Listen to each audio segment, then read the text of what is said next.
안녕하세요. 저는 카이스트 전산학부 김주호 교수입니다. 저는 오늘 여러분과 한 1시간 정도 시간 동안 인간과 AI가 협업하는 미래에 대한 말씀을 드리려고 합니다. 특히 요즘 이제 AI가 화두가 되면서 나랑 또 우리 사회, 학교는 어떤 준비를 해야 하는가에 대한 생각을 좀 해보는 시간이 되었으면 좋겠습니다. 이런 이야기들이 계속해서 나오고 있습니다. AI가 여러 분야에서 우리 인간을 뛰어넘기 시작하고 있다. 그리고 여러분들이 아마 지금 하고 계시는 연구에서도 이런 고민을 하실 수 있을 것 같아요. AI 기술을 내가 풀고자 하는 이 중요한 문제에 어떻게 하면 좀 연결을 시켜볼 수 있을까? 그리고 좀 더 나아가서는 AI가 점점 더 발전을 하면 혹시 내가 지금 생각하고 있는 이 직업을 AI가 대체하지는 않을까? 그리고 이제 대학이라든가 그 앞으로의 진로를 고민을 하고 계실 여러분의 입장에서는 과연 그러면 나는 어떤 공부와 준비를 이런 미래를 대비해서 해야 할까? 이런 질문들을 가지실 수 있을 것 같아요. 그래서 이 모든 질문들에 대한 어떤 정확한 답을 드릴 수는 없지만 이 강연에서는 이제 이런 문제들에 대해서 다 같이 한번 생각을 해보자라는 의미에서 제가 세 부분으로 나누어서 강연을 진행하려고 합니다. 첫 번째는 이 AI 기술을 이제 실제 적용을 하는 데 있어서 사람들이 일반적으로 겪는 두 가지의 어려움에 대해서 이야기를 드릴 거고요. 결과적으로 AI만으로는 문제를 풀기가 어렵다라는 것입니다. 그리고 이런 이제 그 현상을 좀 어떻게 보면 가속화시키는 것이 이 언론이라든가 대중의 AI에 대한 좀 잘못된 시선입니다. 좀 오해를 하는 부분도 있고요. 그런 것들에 대해서 말씀을 드리고 마지막으로 인간과 AI가 결국에는 협업을 해나가는 존재라고 저는 생각을 하고 그런 미래가 중요하다고 생각을 하는데 이제 그런 미래를 만들기 위한 것도 어떻게 보면 인간 AI 협업의 기술의 영역이라고 볼 수가 있고요. 저희 연구실에서 지금 이제 그런 연구들을 많이 하고 있는데 그런 이제 몇 가지 사례를 공유를 드리면서 마무리를 드리도록 하겠습니다. 제가 이제 굉장히 좋아하는 그 인용구인데요. 그 미국의 카네기 멜론 대학에 있는 제프 비검이라는 교수님이 하신 이야기예요. 그래서 AI는 사람의 지능에서 영감을 받았고 사람의 데이터로 인해서 동작을 하고 그 다음에 사람의 경험을 긍정적으로 향상을 시킬 때만 의미가 있는 것이다. 이런 이제 이야기를 했어요. 결국에는 AI만으로 되는 것이 아니라 AI가 사람에게 어떻게 의미 있는 경험을 제공하느냐가 중요하다는 뜻인데요. 우리 일상에서 이미 AI가 많이 적용이 되는 사례들이 등장하고 있습니다. 그리고 AI가 우리의 경험이라든가 가치를 이미 결정하고 있죠. 예를 들면 SNS를 생각해 보면 이 그 페이스북이라든가 트위터라든가 유튜브라든가 이런 서비스에 들어가 있는 굉장히 고도의 AI가 우리가 보아야 할 컨텐츠들을 결정해서 보여줍니다. 페이스북에 들어가서 위에서부터 뜨는 컨텐츠들은 페이스북의 AI가 정말 한 땀 한 땀 결정을 해서 나한테 맞는 내가 보고 싶어 할 만한 컨텐츠를 위에 띄워주는 거고요. 유튜브의 추천 알고리즘은 이미 그런 중독성이라든가 정확성으로 굉장히 유명하죠. 그리고 아마 지금 듣고 계신 거의 대부분의 학생들이 그 유튜브의 알고리즘을 따라서 어떤 추천된 컨텐츠를 아마 재생해 본 그런 경험이 있으실 것 같아요. 그런가 하면 AI가 인간 운전기사의 매니저, 즉 상사의 역할을 하기도 합니다. 이게 어떤 말씀이냐면 예를 들어 카카오 택시라든가 우버라든가 이제 이런 서비스들을 생각을 해보면 이제 어떤 그 택시가 단순히 정말 그 운송업이 아니라 정말 소프트웨어로 또 AI로 정확히 어디서 어떤 손님을 태워서 내리고 어떤 요금을 부여를 해야 하고 이런 결정들을 이제 지능적으로 AI 시스템이 결정을 하거든요. 그런 관점에서 봤을 때 우리는 자율주행 자동차가 나와서 사람이 여기서부터 여기 가라라고 하면 기계가 가는 그런 미래를 생각했지만 그런 미래가 또 오겠죠. 근데 그 미래보다 훨씬 더 먼저 온 미래는 뭐냐면 여전히 사람이 운전하고 있지만 기사가 어디서 누구를 태우고 어디에 내리고 얼마를 받아야 할지 또 다음에 어디로 가야 할지를 결정하는 역할은 AI가 하고 있습니다. 그런 면에서는 AI가 일종의 매니저 역할을 해주는 거죠. 그런가 하면 뭐 알파고 같이 우리가 이미 잘 알고 있는 사례에서도 볼 수 있고 그 옆에 보시는 이제 페이스북의 그 글은 제가 이제 제 친구 그의 글에서 가져온 건데요. 이 친구가 이제 미국에 사는 친구인데 그 아마존 그 온라인 쇼핑몰 있죠. 거기에서 이제 물건을 샀는데 환불을 받고 싶어서 한참 동안 이제 그 상담사랑 이야기를 한 거예요. 상담사랑 근데 한참 이야기를 하다 보니까 이게 사람이 아니라 봇이라는 걸 알게 된 거죠. 그때서야 내가 사람이랑 이야기하고 싶다 얘기를 했더니 사람을 바꿔줬다라는 이야기입니다. 그래서 이게 이제 미래의 이야기들이 아니라 지금 현재 일어나고 있는 이야기라는 거죠. 그래서 이렇게 AI는 사람과 더 협업하고 경쟁을 하고 그런 식으로 더 복잡하게 얽혀서 우리 삶에 영향을 주고 있습니다. AI가 또 우리 일상에 있어서 굉장히 중요한 의사결정을 내리기도 하고요. 근데 또 사람이 단순히 어떤 AI가 하는 것을 받아들이고 수동적으로 인지하는 존재가 아니라 여기에 우리가 또 적응을 해나갑니다. 예를 들어서 미국의 법원에서는 실제로 이 컴파스라는 알고리즘이 사용이 되고 있는데요. 이 알고리즘은 재소자의 어떤 그 다양한 정보들을 기반으로 구속의 여부를 결정합니다. 예를 들어 이 사람의 연령이라든가 전과 기록, 뭐 출신 지역, 학력 이런 것들을 총체적으로 고려를 해서 이 사람을 구속해야 하는가 석방해야 하는가에 대한 의사결정을 내리죠.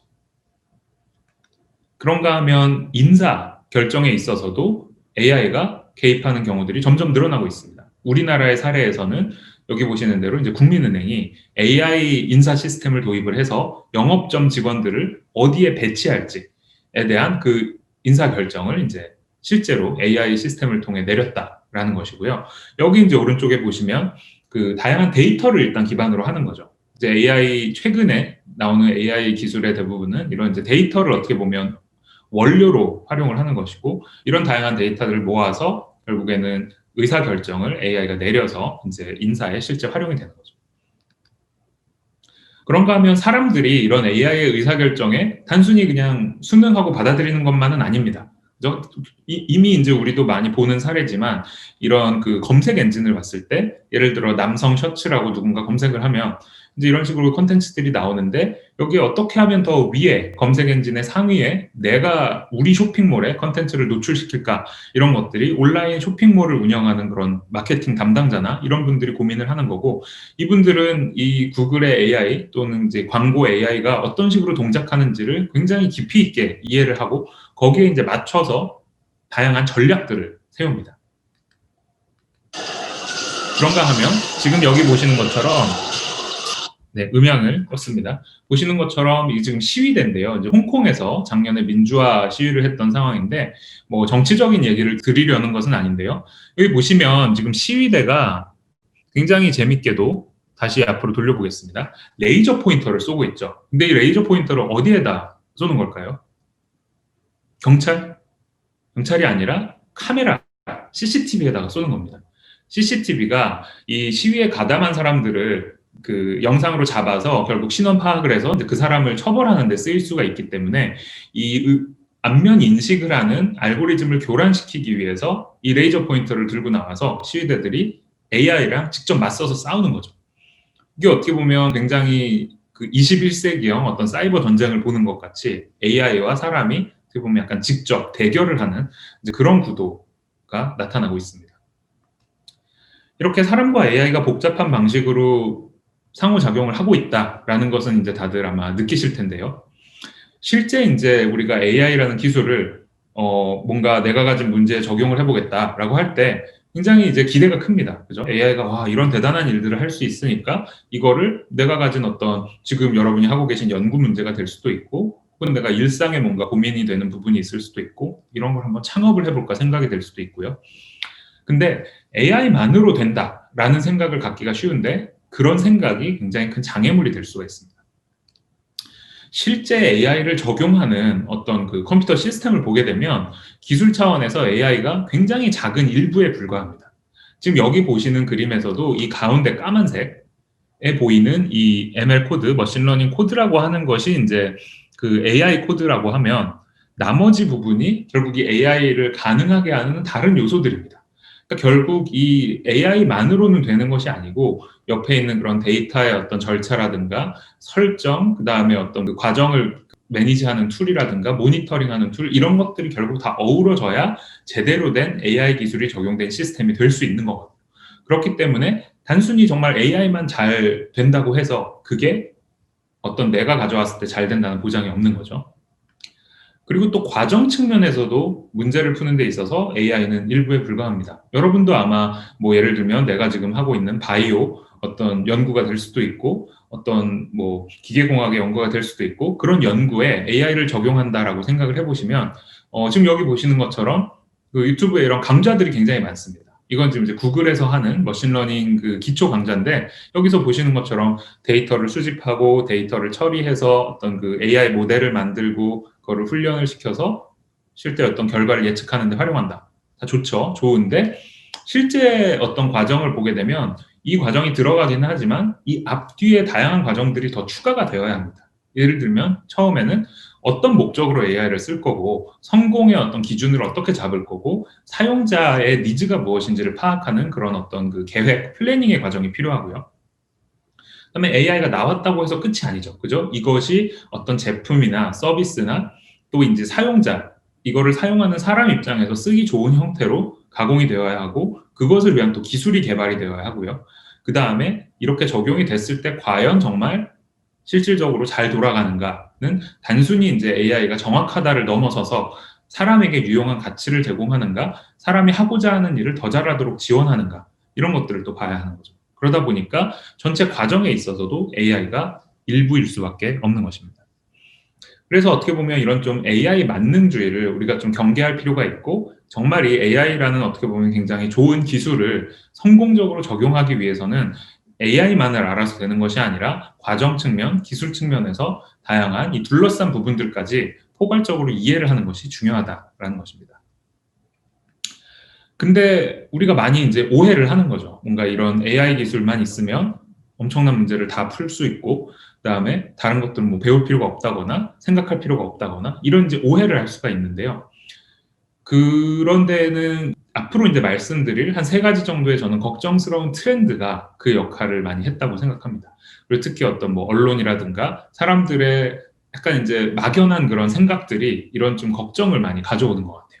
그래서 이런 좀 걱정들에 대해서 일단 좀 얘기를 나눠보겠습니다. 이 첫 번째 걱정스러운 트렌드는 바로 이 인간이 AI 뒤에 감추어져 있다라는 건데요. 이게 어떤 얘기냐면, 먼저 이 이미지넷이라는 데이터셋에 대한 이야기를 좀 드리려고 해요. 이 이미지넷이라는 거는 현재 AI 연구라든가 컴퓨터 비전, 그러니까 컴퓨터 기술로서 어떤 시각적으로 인지를 하는 이제 그런 문제를 해결하는 영역이죠. 이 기술에 이제 기반이 되는 굉장히 유명한 데이터셋입니다. 그러니까 데이터셋이라는 거는 여기 보시는 것처럼 한 22,000개 정도의 다양한 사물의 카테고리에 대해서 1,400만 장 정도의 이미지가 갖춰져 있습니다. 그러니까 예를 들어서 내가 어떤 화산이다라고 하면 화산 이미지들이 수백 장이 들어있는 거죠. 그러면 이런 그 이미지 데이터셋을 활용을 해서 인공지능 알고리즘을 학습시키고, 그걸 가지고 새로운 어떤 이미지가 들어왔을 때 이게 화산인지 아닌지 예측을 정확하게 할 수 있는 인공지능을 학습시킬 수가 있는 거죠. 그래서 이런 데이터셋이 굉장히 지금 1,400만 장이나 되는 큰 규모로 존재를 하기 때문에 굉장히 많은 것들이 가능해졌습니다. 그중에 특히 우리가 이제 딥러닝이라고 이야기를 하는 기술이 바로 이 이미지넷을 통해서 처음 이제 그 실제 이제 구현이 되었고, 그 가치가 검증이 되었습니다. 이 이미지넷을 가지고 얼마나 이 물체의 시각적 인식을 잘하는지를 경연 대회를 매년 개최를 하는데요. 여기 지금 오른쪽에 보시는 것처럼 2010년, 11년 이럴 때는 이 딥러닝이 아니라 그 딥이 이제 깊다는 뜻이잖아요. 그러니까 쉘로우라고 해서 이제 얇은, 그러니까 신경망의 기술을 이제 기반으로 하는데, 딥러닝은 그때는 이제 딥하지가 않았던 거죠. 그러니까 쉘로우 러닝 기법을 썼을 때 28%, 25% 정도의 에러율이 있습니다. 그러니까 예를 들면 4개 중에 하나 정도의 이미지에서는 틀린 인식을 하는 거죠. 이러면 사실 이제 실질적으로 쓰기에는 좋은 성능은 아니라고 볼 수가 있습니다. 근데 2012년에 이제 굉장히 유명한 알렉스넷이라고 하는 처음 딥러닝 구조를 구현해서 실제 적용했던 시스템이 이때 등장합니다. 이때는 딥러닝이라고는 하지만 사실 이 신경망의 구조가 8개 층이어서 사실 엄청 딥하지는 않은데요. 근데 이때 이 에러율을 획기적으로 낮춰서 2012년에 우승을 했거든요. 그리고 나서 불과 한 3년 뒤인 15년이 되면 에러율이 3.5% 정도로 떨어지고 사람보다 낮은 에러율을 보입니다. 그리고 또 재밌는 것은 이 신경망의 그 계층 수가 8개에서 19개, 22개, 152개까지 올라가고, 지금은 이제 훨씬 더 복잡한 구조의 딥러닝 구조들이 계속 등장을 하고 있습니다. 근데 이런 것들을 가능하게 한 것이 어떻게 보면 이미지넷이라는 데이터셋인 거죠. 결국에는 이 데이터가 원료가 돼서 딥러닝이나 이 AI의 혁신이 일어날 수가 있는 것입니다. 그러면 이 양질의 데이터셋을 어떻게 만드느냐가 중요하죠. 그러니까 1,400만 장의 이미지가 다 화산이면 화산, 뭐 강아지면 강아지, 자전거면 자전거, 이 정답이 달려 있어야 되는 거거든요. 근데 이 정답이 과연 어디서 오느냐? 대부분의 경우에는 사람이 그 작업을 한 땀 한 땀 합니다. 그래서 사람이 답을 달아준 그런 데이터를 통해서 학습을 하는 거죠. 근데 이 1,400만 장의 이미지를 그 연구자들이 직접 다 달기에는 분량이 너무 많죠. 그렇기 때문에 크라우드 소싱이라는 기법을 통해서 보통 이 큰 스케일의 데이터 세트를 만들어냅니다. 크라우드 소싱이라는 것이 뭐냐면, 크라우드는 대중이죠. 그 많은 사람들, 대중이고, 소싱은 이제 아웃소싱. 그러니까 뭔가 외주를 준다, 다른 밖에다가 맡긴다라는 뜻인데, 크라우드 소싱은 이 결합어로서 이제 이 대중에게 이 작업을 맡긴다라는 것이죠. 그래서 이 크라우드 소싱을 통해서 수백, 수천 명의 사람들한테 이 이미지들에 대한 정답을 다는 작업을 맡깁니다. 그 작업을 통해서 양질의 데이터셋을 구축할 수가 있는 거죠. 그럼 이제 왜 크라우드 소싱을 쓰는가를 생각해 볼 수가 있는데, 일단 비용이 굉장히 저렴할 수 있습니다. 이 비싼 어떤 그 연구자가 직접 하는 것에 비해서 훨씬 저렴할 수가 있고, 전문가를 섭외하는 게 이제 어려운 경우가 있을 수도 있고요. 또 어떤 경우에는 이 크라우드의 어떤 집단 지성이 모여서 전문가의 퍼포먼스를 능가하기도 합니다. 그리고 또 많은 사람들이 참여할 수 있기 때문에 오히려 좀 다양성이 증가를 해서 편향성이 감소를 하는 좋은 효과가 있기도 하고요. 또 여러 인력이 동시에 작업을 할 수 있습니다. 그러니까 한 사람이 1,400만 장의 이미지를 다 하는 것이 아니라 100명, 1,000명이 동시에 하면 훨씬 높은 효율로 빠른 시간에 작업이 끝날 수가 있겠죠. 그리고 이제 우리나라에서도 최근 정부에서 발표를 했던 디지털 뉴 딜이라든가 데이터 댐이라든가 이런 아마 이야기들 많이 들어보셨을 텐데요. 이런 게 결국에는 크라우드 소싱을 활용해서 이 AI 기술의 원천이 되는 데이터를 충분히 갖추겠다. 그리고 그 작업을 하는 그 어떤 이 노동 인력들을 통해서 그 또 어떤 새로운 고용을 창출하겠다. 이런 이제 정부의 의지가 있는 겁니다. 또 어떤 분들은 이거를 이제 21세기형 인형 눈붙이기다 하기도 합니다. 왜냐하면 이 크라우드가 하는 작업들이 보통 굉장히 단순하거든요. 그래서 약간 인형 눈붙이기처럼 좀 단순 노동을 이제 컴퓨터를 통해서 하는 거 아니냐라고 이야기를 하기도 합니다. 그래서 이 크라우드 소싱을 통해 이런 대규모의 데이터 세트를 만드는데요. 그러면 이제 이걸 어디서 어떻게 하는가가 중요하겠죠. 그래서 이런 크라우드 소싱을 중재해주는 시장들이 있습니다. 온라인상에 마켓플레이스죠. 마치 우리가 책을 온라인에서 사고 팔듯이, 혹은 중고 물건을 사고 팔듯이 이 크라우드 소싱의 그 노동을 사고 파는 온라인 그 마켓플레이스들이 있습니다. 대표적으로는 그 아마존, 여러분이 아시는 그 아마존 회사에서 운영하는 메카니컬 터크라고 하는 플랫폼이 있어요.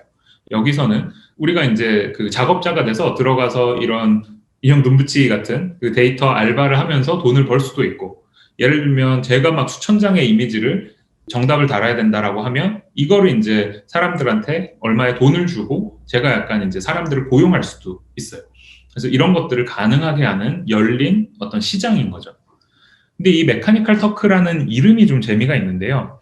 이 메카니컬 터크라는 기계는 사실 여기 보시는 이 1700년대 유럽에 있던 인공지능 기계의 이름에서 왔습니다. 이 기계가 1700년대에 체스를 두는 지금 인공지능 기계예요. 그래서 그 당시에 유럽에 있는 챔피언들을 다 꺾고 다녔습니다. 근데 믿겨지시나요? 1700년대에 인공지능 체스 기계가 나왔다라는 게 좀 말이 안 되는 것 같죠? 그 비밀이 뭐냐면, 아마 많은 분들이 예상을 하셨을 수도 있겠지만 밑에 사람이 들어있었던 거예요. 이 사람이 이제 챔피언급의 사람이었던 거죠. 그래서 이 기계 속에 숨어서 사실은 다 이제 보면서 사람이 이제 플레이를 한 건데, 근데 이제 이 기계가 재밌는 점이, 그럼 이게 뭐야? 근데 거기서 한 번 더 생각을 해보면, 이 앞에 이 기계는 인공지능이죠. 그러니까 지능을 자연적으로 나온 지능이 아니라 인공적으로 만들어낸 기계를 통한 지능이다. 근데 거기서 한꺼풀 들어가 보니까 이 인공지능을 또 사람이 만들었더라라고 해서 인공지능이라고 표현을 하고, 그래서 이제 아마존이 이 기계에서 영감을 받아서 이 시장을 메카니컬 터크라고 이름을 지었습니다. 왜냐하면 이 AI를 가능하게 하는 이 다양한 그 데이터의 준비 작업이라든가 정답을 다는 작업을 사람들이 하기 때문이죠. 그래서 AI를 가능하게 하는 사람의 작업이라는 뜻에서 이 이름을 가져다가 쓴 겁니다. 그래서 실제 이 메카니컬 터크 플랫폼에 들어가면 이런 식으로 우리가 할 수 있는 작업들이 나옵니다. 그러니까 예를 들어 제가 이제 들어가서 알바를 하고 싶다. 그러면 이런 식으로 이제 다양한 작업들이 나오고 이 중에 이제 얼마의 돈을 벌 수 있고 어떤 일을 해야 되는지에 대한 설명을 보면서 작업을 선택해서 하고 성공적으로 수행하면 돈을 버는 거죠. 일종의 이제 알바 사이트인데 굉장히 마이크로 알바입니다. 마이크로라는 게 어떤 일을 해서 몇만 원을 받고 이런 것이 아니라 한 2분 작업을 해서 100원을 받고 이런 정도의 단위의 작업들이 많다는 거죠. 그래서 실제 들어가면 이런 사진을 하나 보고 이 안에 들어있는 물체 3가지를 입력해라. 이런 식의 작업들이 많이 나옵니다. 근데 재밌는 것이 이런 어떤 노동이죠. 이것도 노동의 한 형태인데 이걸 이제 고스트 워크, 유령 작업이다라고 했던 이 책이 재작년에 이제 출판이 됐어요. 이게 어떤 의미냐면 우리가 보는 기술이나 이 인터넷을 똑똑하게 보이게 만드는 작업들을 굉장히 많은 사람들이 사실은 하고 있다는 거죠. 그래서 이 사람들이 AI를 위한 어떤 훈련을 위한 데이터를 수집하고 나쁜 컨텐츠들을 걸러내고 AI가 오류를 냈을 때 그거를 고치는 그런 작업들을 하는데 놀랍게도 미국인의 한 8% 정도가 이런 작업에 참여를 한 경험이 있다는 거죠. 그러니까 생각지도 못한 굉장히 큰 숫자고 우리가 이제 AI 측면에서 앞서 나간다라고 생각을 하는 큰 기업들, 예를 들면 구글이라든가 페이스북이라든가 이런 회사들을 보면 사실 이런 데이터 작업을 하는 인력들이 수백 명, 수천 명씩 사실 있습니다. 근데 이제 이런 회사들이 광고를 할 때, 우리는 전체가 자동화된 어떤 AI 기술을 활용합니다라고 하지, 수천 명의 이 크라우드 소싱 작업자의 피땀 어린 노력으로 가능해진 기술입니다라고 광고를 하진 않는 거죠. 그러니까 그런 측면에서 유령 작업이다라는 겁니다. 이 사람들의 어떤 일들이 어떤 이 전면으로 드러나서 빛을 받고 인정을 받는 것이 아니라 약간은 감추어야 되는 작업인 거죠. 약간은 좀 씁쓸한 그런 면이 있는 그런 현상이라고 볼 수가 있습니다. 그래서 이 크라우드 소싱에 대한 말씀을 드리면서 결국 이 AI라는 기술 뒤에 이 굉장히 많은 사람들의 피땀 어린 노력이 있어서 이런 기술이 가능하다라는 말씀을 드렸는데요. 이 빅데이터나 AI에 대한 얘기를 우리가 이제 많이 듣고 있는데 어떻게 보면 이런 메카니컬 터크 같은 플랫폼이라든가 이미지넷 같은 데이터셋이 산업시대의 발전소라든가 금관 같은 역할을 하는 것 같습니다. 그러니까 데이터라는 원료를 만들어내는 그런 작업이기 때문인데요. 그런 면에서 보면 이제 1800년대 미국에서 이 골드러시, 그러니까 그때 캘리포니아 지역에 이제 금광이 터졌다라고 해서 다들 서부로 달려갔죠. 그때 이제 시기랑 굉장히 닮아 있다라는 생각이 들어요. 그때 근데 재밌는 것이 보면 이제 누가 돈을 벌었을까 생각을 해보면 이제 많은 사람들이 당연히 광부들 곡괭이를 들고 가서 금을 캐서 부자가 된 사람들이 많이 있지 않을까. 물론 부자가 된 사람들도 있습니다. 근데 실제 이 돈을 번 것들을 보면 금광을 캤던 광부들보다 약간 인프라를 구축했던 사업가들이 돈을 더 벌었다는 거죠. 우리가 너무 잘 알고 있는 리바이스 청바지. 이게 이제 이 광부들에게 어떻게 보면 작업복을 팔던 데에서 출발했던 회사죠.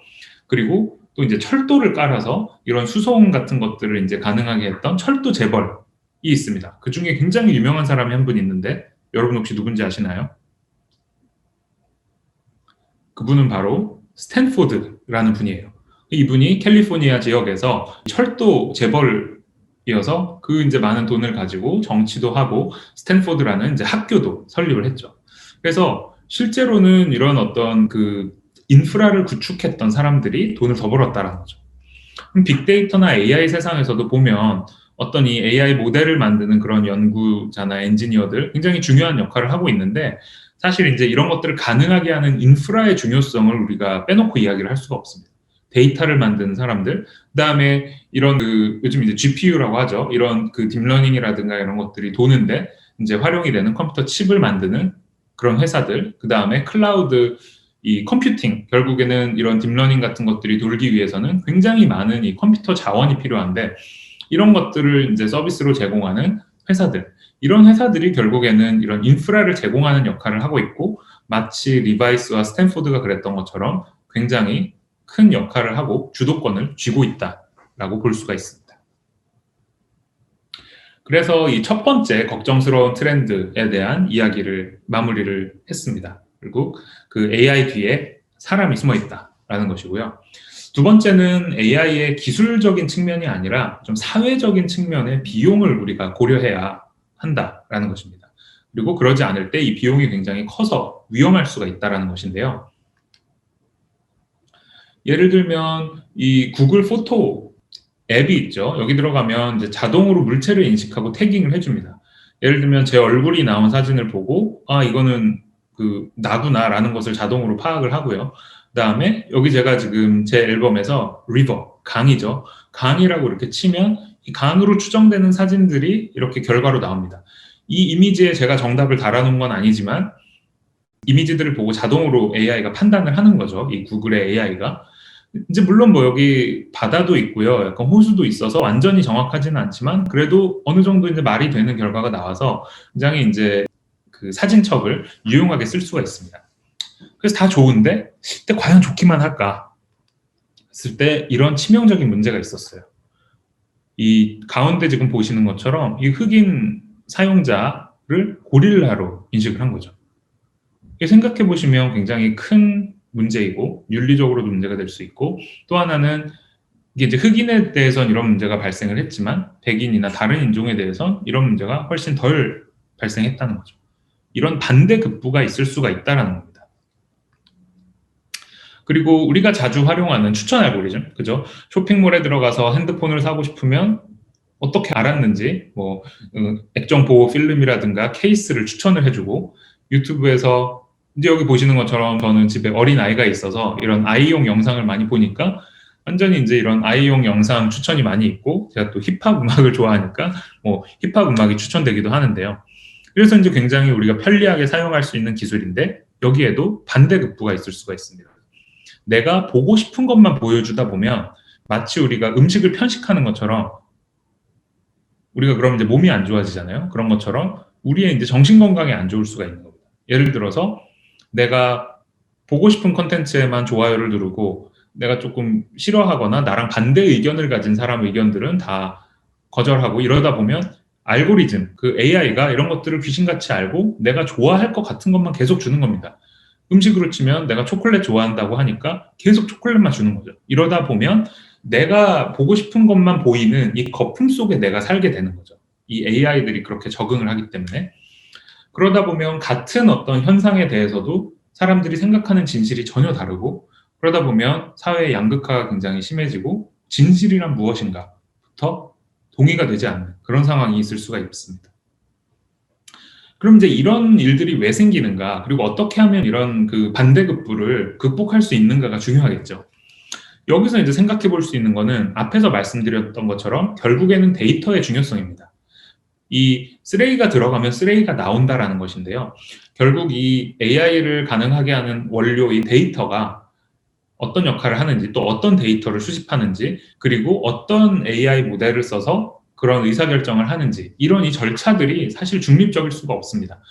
그거에 대해서 어찌됐든 사람들이 이거를 사용하는 사람들이 정치적이든 사회적이든 그 어떤 비즈니스적이든 그런 가치 판단을 해야 되는 거고 또 사람이 원하든 원치 않든 내재되어 있는 그런 편향이 들어갈 수가 있는 것이거든요. 아까 이제 보셨던 이미지넷 같은 데이터셋만을 생각을 해보더라도 어떤 카테고리를 포함하고 포함 안 할 것인가 그 다음에 시각적으로 잘 드러나는 어떤 데이터만 담는 것은 괜찮은가 그리고 그 안에 예를 들면 화산 이미지들이 있는데 이 다양한 화산의 모습들을 과연 잘 담고 있는가 이런 것들이 중요한 요소가 되는 거죠. 그리고 이게 사람의 데이터가 됐을 때 좀 더 위험할 수가 있습니다. 예를 들어서 지금 여기 보시는 게 이미지넷 데이터셋에 들어있는 이 프로그래머라고 하는 항목에 들어있는 사진들이에요. 근데 지금 이 사진들을 쭉 보시면 혹시 어떤 공통점이 느껴지시나요? 제가 한 5초 정도 시간을 드리겠습니다.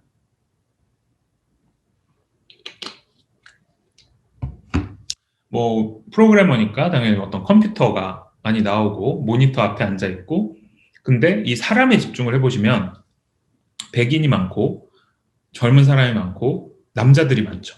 이건 좀 편향이 생길 수가 있는 겁니다. 왜냐하면 모든 프로그래머가 백인이고 젊고 남자는 아니기 때문에.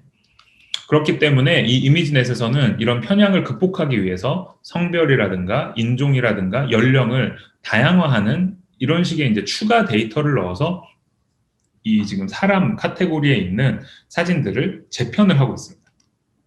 그래서 실제로 이 people이라는 카테고리에 120만 장의 사진 중에 절반 이상을 삭제를 하고 다시 수집을 한다고 발표를 한 거예요. 그래서 근데 여기 이제 보시는 것처럼 그게 단순하지가 않습니다. 왜냐하면 인종은 고려를 해야 하는가, 성별은 고려를 해야 하는가, 그런 의사결정도 결국에는 누군가 뭐 정치적, 사회적, 비즈니스적인 판단을 해야 되는 거거든요. 그리고 그런 것들은 기술의 영역이라기보다는 이거를 어떻게 적용할 거고 이 데이터가 주는 가치가 무엇이고 이런 부분에 대해서 깊이 생각을 해야 결정을 내릴 수가 있는 거고요. 그리고 또 한편으로는 이런 생각을 하실 수도 있어요. 아니 세상이 편향되어 있다라는 거죠. 많은 프로그래머들이 남자고 백인이고 젊으니까 그거를 그냥 있는 그대로 담는 게 뭐가 잘못이냐라고 생각을 하실 수도 있어요. 근데 여기서의 문제는 뭐냐면 뭐 이게 실제일 수도 있죠. 실제 대부분의 프로그래머가 백인이고 남자고 젊을 수 있는데 그거를 그대로 데이터로 가져오고 그거를 그대로 AI에 넣었을 때 문제는 AI는 이거를 굉장히 빠르고 넓고 광범위하게 확산시킬 수 있는 힘이 있다는 거죠.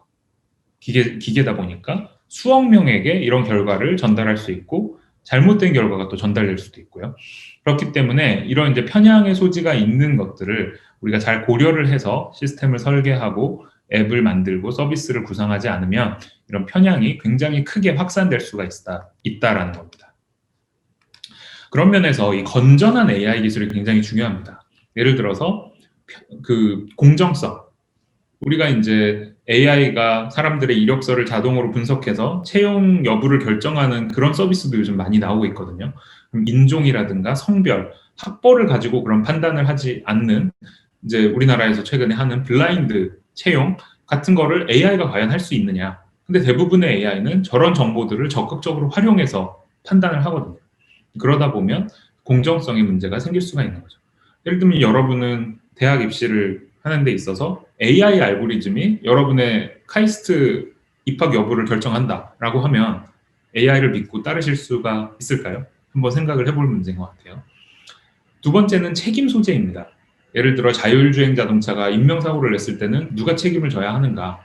또 페이스북 같은 서비스에 들어가면 몇 년 전 오늘 해서 이제 되게 기념할 만한 재밌는 추억들이나 이런 사진들이 올라오는데 이게 뭐 예를 들면 내 강아지가 죽은 그런 슬픈 일을 상기시킨다든가 그럴 때 또 책임은 누가 질 수 있는가? 그리고 마지막으로는 AI가 이런 의사결정을 내리는데 설명을 할 수 있는가라는 거죠. 투명하게. 예를 들면 기소자를 석방하라고 하는데 아무 이유나 맥락도 없이 석방이라고 나왔을 때 판사는 그걸 믿고 따라야 하는가? 이런 이제 다양한 고민들이 필요합니다. 그래서 다양한 개선 방안들이 제시가 되고 있습니다. 실제로 왼쪽에 보시는 것처럼 이런 마치 우리가 회사를 세우면 기업의 회계 감사를 받잖아요. 그래서 돈이 제대로 집행이 되었는지 어떤 회계 비리는 없는지 이런 것들을 보는 것처럼 이 알고리즘에 대한 또 데이터에 대한 감사 제도가 필요하다라고 주장을 하는 사람들도 많고 실제로 이런 규제들이 이제 생기고 있습니다. 그리고 점점 더 아마 많이 생길 거예요.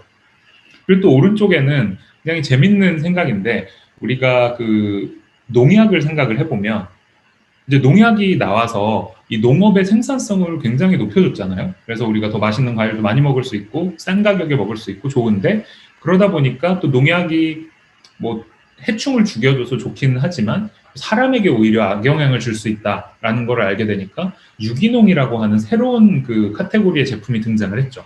그래서 오히려 농약이라는 이 좋은 기술이 들어간 것보다 더 비싼 가격에 팔린다든가 그런 게 생겼는데 AI도 비슷한 현상이 있을 수가 있다는 거예요. 마치 이제 AI가 하지 않고 이거는 사람이 한 땀 한 땀 당신의 취향에 맞는 영화를 추천해주는 서비스입니다. 이런 서비스가 나오고 돈을 훨씬 더 받고 이런 것들이 이제 가능할 수가 있다는 거죠. 그래서 이런 미래가 조만간 올지도 모르겠습니다. 그래서 지금까지 이제 두 번째 걱정스러운 트렌드에 대해 말씀을 드렸어요. 결국 이 AI의 사회적인 비용이 높을 수가 있고 그런 부분에 대해서 우리가 충분히 고려를 하지 않고 기술을 설계하면 굉장히 그 높은 대가를 치를 수밖에 없다라는 것이고요. 그럼 이제 마지막으로 세 번째 트렌드에 대해 말씀을 드릴 텐데요. 바로 이 인간과 AI의 대결 구도입니다. 이 대결 구도는 익숙하실 거예요. 구글의 딥마인드라는 AI가 게임에서 사람을 이겼다. 혹은 새로운 AI가 나와서 의사를 이겼다. 변호사를 이겼다. 2030년이 되면 모든 영역에서 사람을 이길 것이다. 이런 식의 기사가 매일매일 쏟아져 나옵니다. 그리고 우리는 이미 체스라든가 바둑 같이 어느 정도 규칙이 분명한 이런 게임 속에서 이 사람 챔피언이 기계와 맞서서 패배를 하고 막 머리를 움켜쥐고 좌절하는 모습을 보면서 약간 두려움의 시선으로 놀랍기도 하지만 그런 이제 경험을 우리는 했던 거죠. 이제 더욱 발전할 거고 AI는 더 많은 영역에서 아마 이 사람 챔피언이 무릎을 꿇는 일이 생길 수 있을 거예요. 그런데 그러면 이제 우리의 미래는 어떻게 될 것인가? 그러면 한번 체스를 우리가 보면서 체스가 어떤 식으로 변화를 겪고 있는지를 좀 생각을 해볼 수가 있을 것 같아요. 왜냐하면 체스의 경우는 이미 20년이 넘게 전에 IBM의 딥블루라고 하는 AI에 이 사람 챔피언이 패배를 한 그런 게임인데 재밌는 것이 그 이후로 체스라는 게임도 진화를 했습니다. 그래서 사람과 사람만 경쟁하는 것이 아니라 사람과 컴퓨터가 팀을 이루기도 하고 뭐 여러 컴퓨터와 여러 사람이 편하게 팀을 이루기도 하고 이런 다양한 형태의 어떤 토너먼트나 이런 걸로 게임 자체가 또 진화를 한 거죠. 근데 재밌는 것이 사람 혼자 팀을 이뤘을 때보다 이 챔피언과 슈퍼컴퓨터, 그러니까 굉장히 뛰어난 사람과 뛰어난 기계가 팀을 이뤘을 때 훨씬 잘했고요. 근데 또 재밌는 것이 이 적당한 수준의 고수가 적당한 수준의 컴퓨터랑 팀을 이뤘는데 이 팀이 우승을 했다는 거죠. 과연 그 비결이 어디 있었을까요? 한번 생각해 보실 수 있을까요? 제가 한 또 5초 정도 시간을 드릴게요. 최고의 사람과 최고의 컴퓨터가 아닌 조합이 어떻게 이 최고의 조합을 이겼을지.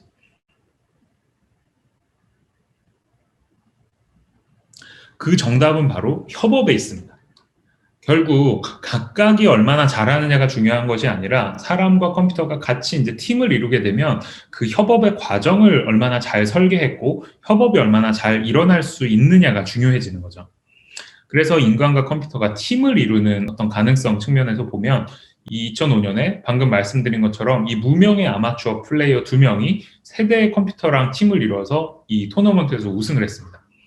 그래서 그 비결을 물었을 때 인터뷰에서 이 팀원 중에 한 명이 뭐라고 했냐면 언제 컴퓨터를 활용하고 언제 이 사람의 판단을 활용할지에 대한 굉장히 정확한 좋은 방법론을 우리가 가지고 있었다라는 거죠. 결국에는 이 협업을 잘하는 거에 대한 고민을 많이 하고 준비를 했더니 고수와 그 슈퍼컴퓨터가 팀을 이룬 팀도 누를 수가 있었다라는 거죠. 그리고 또 인간과 AI의 대결을 우리가 굉장히 강조해서 이야기를 하는데 굳이 그래야 하느냐라는 생각을 해볼 수가 있어요. 자동차라는 기술이 처음 나왔을 때를 한번 생각을 해볼까요? 한 100년 전 돌아가서 여러분이 사는 때 맨날 이제 말을 타고 다니고 뛰어다니고 걸어다니고 인력거를 타고 다니는데 자동차라는 신기술이 나왔어요. 굉장히 빠른 속도로 달릴 수가 있고 덩치도 크고 근데 자동차랑 달리기 시합을 해서 사람이 지면 기분이 나쁜가요? 지금은 당연히 뭐 말도 안 되죠, 그죠? 자동차가 빨리 가고 우리는 자동차를 활용해서 굉장히 혜택을 많이 보고 있는데 저는 AI도 비슷한 관점에서 봐야 하는 것 같아요. 지금 이제 뭐 AI가 체스를 사람보다 잘한다 이런 것이 중요한 게 아니라 이런 지금 엄청난 그 발명품이 나오고 엄청난 기술이 나왔는데 이 도구를 어떻게 잘 활용해서 우리가 이걸 경제나 사회나 이런 곳에 발전에 쓸 것인가 어떻게 하면 더 이롭게 할 것인가에 대한 고민을 해야 되는 거죠. 우리가 자동차를 가지고 사람과 자동차의 대결을 고민하지 않듯이 AI와 사람의 대결을 고민하기보다는 이 기술을 어떻게 활용해서 또 어떻게 사람과 협업을 해서 더 의미 있는 가치를 만들 것인가 이 고민이 훨씬 더 중요한 고민이 아닐까 하는 생각이 듭니다. 그래서 체스는 실제로 이제 이런 식으로 게임이 진화를 하고 있는 거죠. 사람과 컴퓨터가 팀을 이뤄서. 근데 점점 더 많은 영역에서 이런 그림이 나타날 것 같아요. 그죠? 기존에 그냥 사람들만 하고 있던 영역, 컴퓨터가 좀 더 들어오고, 근데 컴퓨터의 역할이 그럼 뭐고, 사람과 컴퓨터는 어떤 식으로 협업을 할 것인가가 중요해지는 겁니다. AI라는 분야는 기본적으로 인공지능이니까 인공적으로 사람의 지능을 모사하는 데 초점이 있어요. 사람처럼 걷고, 보고, 언어를 이해하고, 말하고, 생각하는 거를 구현하려고 하는 거죠, 기술적으로. 그래서 이 기술이 굉장히 중요하기 때문에 우리가 이제 AI에 열광을 하고 AI의 시대가 온다라고 이야기를 하는 것인데, 어떻게 보면 그거보다 더 중요한 관점이 바로 사람과 AI의 협업일 수가 있다라는 겁니다. 결국 이 AI가 더 정확하고 더 빠른 것만이 능사가 아니라 어떻게 하면 이 기술을 사람이 하고 있는 다양한 일들에 적용을 하고 사람과 AI가 공동의 목표를 가지고 업무를 분담을 하고 상호 보완을 할 것인가. 근데 재밌는 것이 아까도 보셨던 것처럼 최고의 AI가 최고의 협업을 보장하지 않는다라는 거죠. 협업에 있어서는 단순히 개인 개별적으로 잘난 것이 중요한 게 아니라 협업 자체를 잘할 수 있는 준비가 중요하고 그걸 자체를 위한 기술이 필요합니다. 그래서 그런 부분에 대해서 여러분들이 앞으로 생각을 많이 해보시면 좋을 것 같아요. 그래서 약간 인간 중심으로 AI를 생각해보는 관점의 전환이 필요합니다. 지금 왼쪽에 보시는 것처럼 이제 사람이 다 하는 거에서 기계가 이거를 다 자동화한다. 결국 이거를 대립구도로 봐서 여기서 이제 누가 얼마나 가져가느냐 이런 관점에서 보기보다 이거를 2차원으로 펼쳐서 볼 수가 있는 거죠. 그러니까 높은 수준의 자동화와 높은 수준의 이 사람의 컨트롤이 공존할 수가 있다는 거죠. 그래서 사람은 충분히 자기가 원하는 것들을 할 수 있다고 느끼면서 동시에 컴퓨터도 굉장히 높은 수준의 자동화가 일어나서 그것들이 어우러졌을 때 결국 믿을 수 있고 안전하고 검증된 그런 AI 기술이 될 수가 있다는 것입니다. 그래서 여기까지 이제 3가지 걱정스러운 트렌드에 대한 말씀을 드렸어요.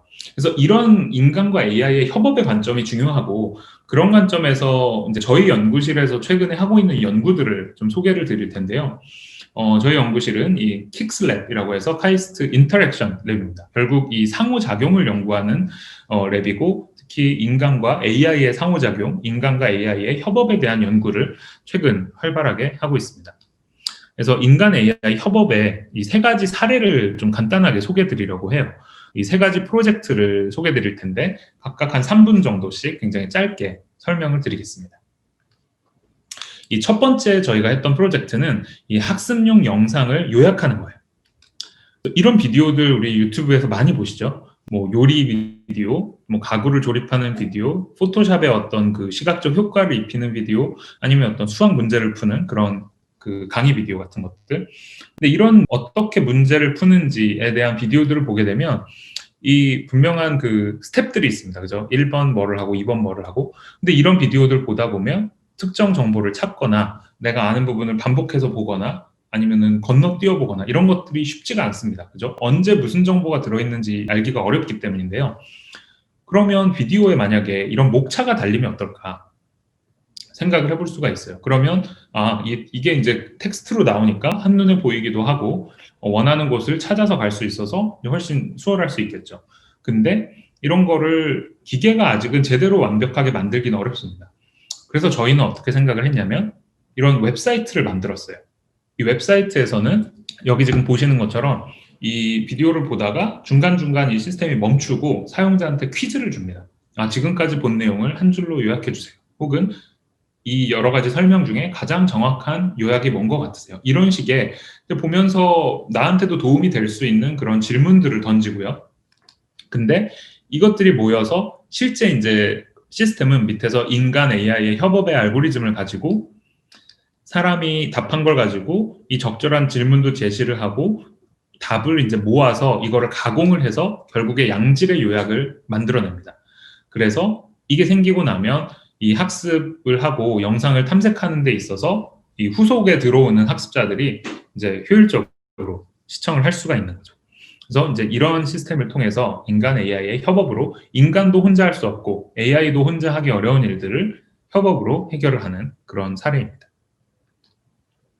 이 2번째 프로젝트는 이번에는 요리에 대한 이야기를 해볼 거예요. 그래서 이 한 가지 요리에 대한 수백 가지 요리법.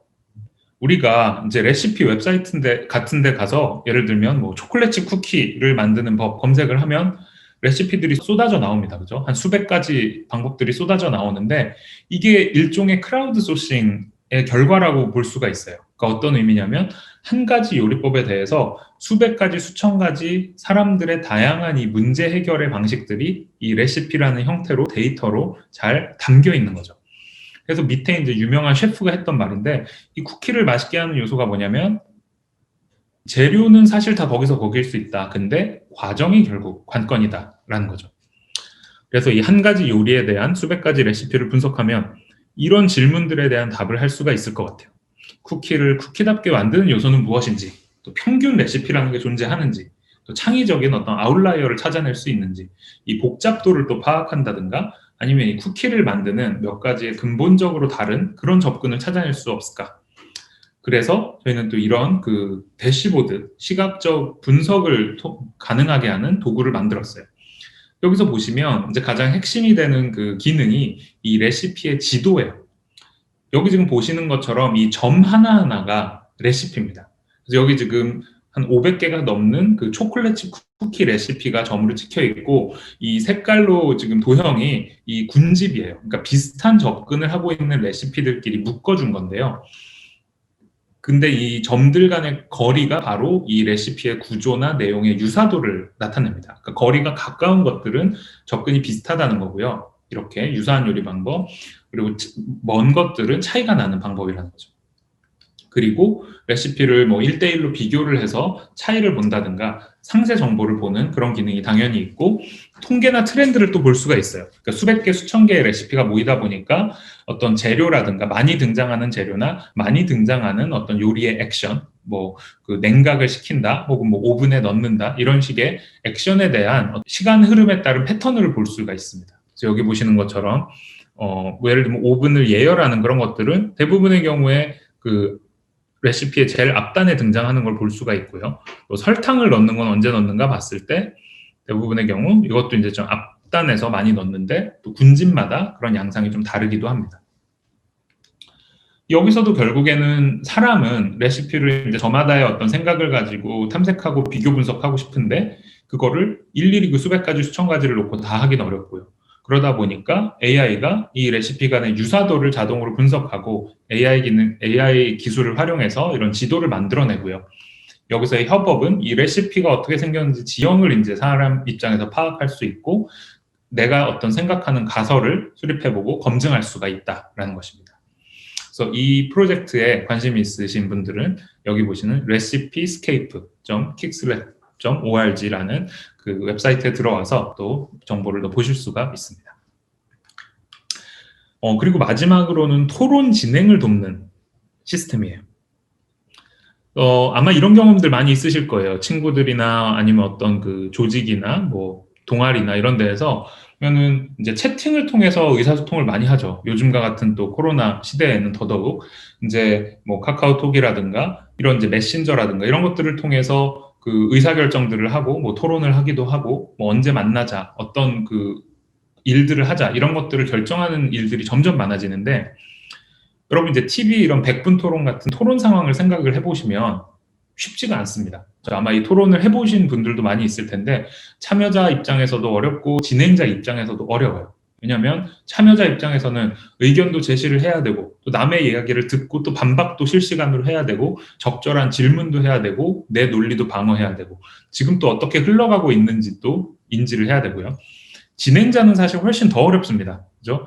이 많은 사람들을 집중을 시켜야 되고, 나온 이야기를 요약을 해야 되고, 동의도 구하고, 또 조용하면 또 아이디어를 촉진하고, 근거 없는 이야기를 하면 근거를 대라고 이야기를 해야 하고, 이런 작업들이 많죠. 그래서 이런 작업들을 돕기 위해서 인간 AI 협업의 시스템을 만들었는데, 이게 지금 여기 보시는 시스템입니다. 이 왼쪽에 보시는 거는 토론 요약 패널이에요. 그래서 토론의 진행 상황을 요약을 해주고 현재 어떤 지금 단계의 토론을 하고 있는지를 시각적으로 보여줍니다. 그래서 모든 구성원들이 지금 우리가 이 주제를 이야기하고 있구나, 그리고 현재 이런 이야기들이 나왔구나라는 것을 이제 공유해서 볼 수가 있는 거죠. 그래서 채팅창은 계속 흘러가지만 이 왼쪽에 있는 요약 패널은 계속 고정적으로 나와서 사람들이 이제 그 좀 더 집중을 할 수가 있게 됩니다.